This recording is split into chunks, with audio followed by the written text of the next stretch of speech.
In the autumn of 2012, a fresh-faced future champion jockey arrived here on the doorstep of Andrew Balding's Kingsclere yard in what would turn out to be a career-defining move. I think I arrived here late October 2012, not of my own free will. It had been planned that I would come here, I suppose, all through that summer. But it was my first trip abroad on my own. Oisin arrived and he was quite shy and he was quite small and a little bit uncomfortable in England. I knew, in the best interests of trying to be a jockey, I needed to be here, and this was the right place. And embarrassingly enough, I used to cry down the phone to my mother. We sent him off to the apprentice school, and I remember Rory MacDonald, who was in charge of the racing school, and he wasn't at all complimentary about Oisin's attitude, so I had to call him into the office and read him the right act. And I said, right, you're going back to the apprentice school to redo the course next week, 2 weeks, and if you don't come out with a good report, you can go back to Ireland. And 2 weeks later I rang Rory and he said, outstanding. You know, and that's the thing about Oisin, he's such a quick learner, he's extremely professional, very dedicated to achieving what he has achieved, and I think that's full credit to him. I like this one.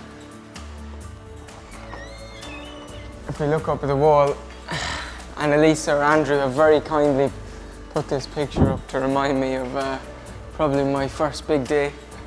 Highland Calori won the Airgo Cup. Highland Calori and Oisin Murphy have won by almost 2 lengths. The Qatar racing colours, they've been pretty important in your career. They have, yeah. I've ridden 5 Group 1 winners in them.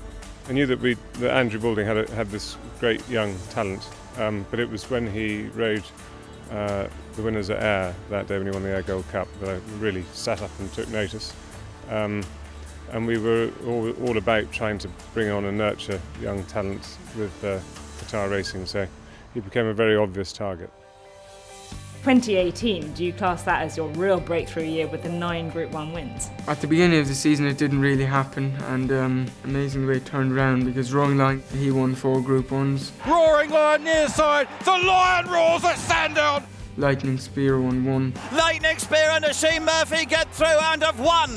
The Tin Man won 1. And the Tin Man has his day in the sun at Haydock. He was a remarkable horse for you, Roaring Lion, with those many Group 1s, and especially the one on Kipco British Champions Day in the QE2 Stakes. It was phenomenal. It was huge to be presented with the trophy by Her Majesty. My parents were there, Sheikh Fahd was there, Sheikh Hamad was there. Super. It was like the crowning moment. It's getting really tight, but Roaring Lion, the star of the season.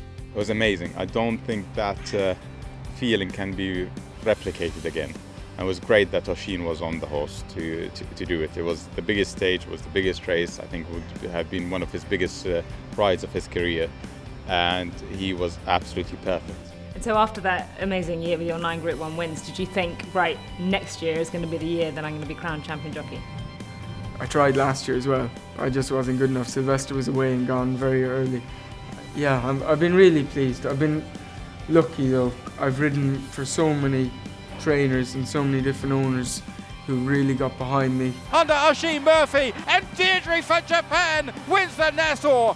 How would it feel to be crowned champion jockey on Kipco British Champions Day? It would be huge, and obviously I don't really know what to expect. It's something I've worked towards, and I'd like to think with the help of everybody it'll be like Andrew Balding and Sheikh Fahad's championship as well.